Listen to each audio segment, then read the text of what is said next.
U.S. attorney in Alabama when then-President Ronald Reagan nominated him for the federal court. But the appointment broke down at Sessions' 1986 confirmation hearing when allegations over his alleged racial remarks took center stage. Allegations that Sessions angrily denied then and now. I am not a racist. I am not insensitive to blacks. I have supported civil rights activity in my state. I have done my job with integrity, equality, and fairness for all. Transcripts of that Senate Judiciary hearing show that Thomas Figures, a black former assistant U.S. attorney in Alabama, testified Sessions called him boy and joked about the Ku Klux Klan. State categorically that I have never called Mr. Figures boy. And Gerald Hebert, who was a Justice Department lawyer, also testified. Sessions called the NAACP and ACLU un-American and communist-inspired. Hebert recalled Sessions said that he thought they did more harm than good when they were trying to force civil rights down the throats of people who were trying to put problems behind them. In a heated exchange with then-Senator Joe Biden, Sessions denied calling the National Council of Churches and the NAACP un-American. My opinion is they have not. They may have taken positions that I consider to be adverse to the security interest of the United States. Does that make them un-American? No, sir, it does not. Does that make the positions un-American? No. Sessions also denied a statement that he thought Klan members were okay until he learned they smoked marijuana. This assertion is ludicrous. I detest the Klan. He went on to testify that I am loose with my tongue on occasion, and I may have said something similar to that, or could be interpreted to that. His seat on the court was denied, but 10 years later, he was elected to the Senate and went on to become the Judiciary Committee's top Republican member. He told CNN's Dana Bash in 2009 that the allegations of racism were heartbreaking. That was not fair. That was not accurate. Those were false charges and distortions of anything that I did, and it really was not. I never had those kind of views, and I was caricatured in a way that was not me. Today, Gerald Hebert tells CNN he stands by his testimony from 30 years ago. The allegations that I made against him and things that I had heard firsthand from him were things that demonstrated gross racial insensitivity to black citizens of Alabama and the United States. Hebert says Sessions shouldn't be anywhere near the cabinet. He has never backed off of the comments he made at that time. He never has apologized for them. The fact that he would be considered to lead a government agency at the cabinet level is very alarming to me.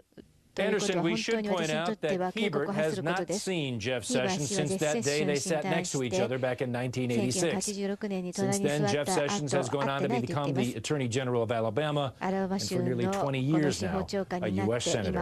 Anderson? Drew, thanks very much. Joining us now, CNN political commentators Kayleigh McEnany and Van Jones. Kayleigh's a Trump supporter. Van is not. He's a former Obama senior administration official and co-founder and president of Rebuild the Dream. So, Van, I mean, these allegations against Senator Sessions are from decades ago. He vehemently denies them. They were never proven. Should those allegations be a disqualifier? Look, I think that they're troubling, but you've got to give everybody a fair opportunity to have a hearing. This I think, is going to raise a lot of concerns. Certainly, you want the head of the Department of Justice to be somebody that everybody feels is fair. And given some of the tensions in the country with law enforcement, black community, that's probably going to be an even bigger concern. But I don't think you want to just look at things that somebody said about somebody 30 years ago. He's got a 30-year record since then that should be really looked at. And I don't think we need to be in a situation where we just rush into labeling people based on things that happened 30 years ago. Kayleigh, where do you stand on this, particularly if he's being considered for Attorney General? Yeah, I couldn't agree with Van more. I think that's absolutely right, everything that he just said. I also want to point out on behalf of Senator Sessions that Arlen Specter, actually one of the senators, Democratic senators, who voted against him in those confirmation hearings back in 1986, came out and said, look, I've gotten to know this man. He's egalitarian. He's fair to all people, and he's a great person. So he has a long established established history in government. I agree that everyone should be vetted to the fullest extent, but from every indicator I have, Senator Sessions is a man of upstanding character and in a great twist of irony became the ranking member of the Senate Judiciary Committee because he did earn the respect and admiration of his colleagues. And then certainly President-elect Trump, I mean, he won fair and square, and Senator Sessions is somebody who endorsed him early on, has been by his side, has campaigned for him. Candidates, president-elects are, want to have people who have been loyal to them in their cabinet or around them. Sure. So what we're going to see as we go forward, and you're going to see this over and over again, there's always this dual challenge. On the one hand, the president has got to be able to put together a team that works for him or works for her. At the same time, it's got to also work for the country. If you put too many people in your cabinet that just begin to reduce the confidence of the country, there's going to be a fair administration. That does become an issue. You're serving the president and the presidency.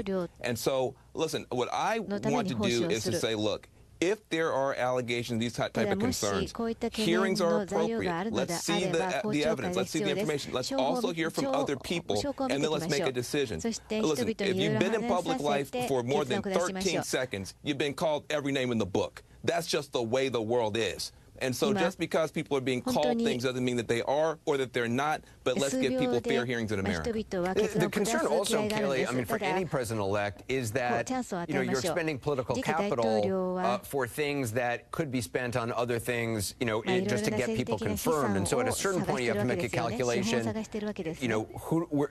have to pick your battles. And if you have a number of candidates for confirmation in different areas who are, have questions about their backgrounds, at a certain point, you have to sort of pick and choose. That's exactly right. I think you want a flawless, smooth transition, and flags are raised if you have Republican senators saying, hey, pause on this. I'm not sure if I can vote for this person. We've had Rand Paul come out and say he has hesitations about some of the people's names who are out there for Secretary of State. So, you certainly want to take into consideration the fact that you might have members of your own party who might not vote for any given person. But that being said, where I trust Donald Trump and what I really like that I'm seeing is he is bringing in people from the other side who have left political wounds on him, like Mitt Romney and Nikki Haley. And what that says to me is President-elect Trump wants the best person for the American people. This isn't about who supported him from the get-go. This is about who has the skills, the talent to serve this country most effectively and best, and that's how every decision should be made. We'll see. Ben, did you want to add in on that? Or? Yeah, I tell you, if, I'm not in the business of giving Trump any advice. If he wanted to go even further than just creating healings within his own party, which is very important, and wanted to give an olive branch, the Department of Justice would be a good place to do it. If Sessions doesn't meet that criteria, he might want to reconsider. I think you want to look at the overall set of appointments. If they all give trouble and discomfort to a certain section of Americans, you want to start looking at that and trying to make it a little bit better for the whole country, not just for yourself. All right, Van Jones, Kayleigh McEnany, thanks so much. Appreciate it. Just ahead, new details on the plan President-elect Trump's team is said to be working on to track immigrants traveling to the U.S. from high-risk countries. A source says it's being modeled on a now-defunct program that did draw fire from civil rights activists. Details ahead. CNN. Breaking news tonight, Donald Trump has just made the first big move to fill his foreign policy and defense team. CNN has learned he has offered the National Security Advisor job to retired Army Lieutenant General Michael Flynn. General Flynn, who was a fixture on the campaign trail, ran the Defense Intelligence Agency for 2 years under President Obama. Before that, he served as General Stanley McChrystal's top intelligence officer in Afghanistan. Some background now from CNN's Barbara Starr. I have called on Hillary Clinton to drop out of the race because she put our nation's security at extremely high risk. Retired Lieutenant General Michael Flynn, now considered a leading candidate to become Donald Trump's national security advisor. Flynn harshly criticized Hillary Clinton's handling of sensitive information during the campaign. This overclassification excuse is not an excuse. If it's classified, it's classified. But Flynn's own record with classified information has been called into question during his military career. career. On at least 2 occasions, his handling of classified information came under scrutiny by the U.S. military. 2 former government officials with direct knowledge of the issue tell CNN during the time Flynn oversaw intelligence in Afghanistan, he shared classified information with Pakistan on terror networks responsible for killing American troops. Intelligence, the sources say, came from another agency. Flynn wasn't supposed to share it. They say he was trying to convince Pakistan to stop sheltering terrorists. Asked by email about the allegation,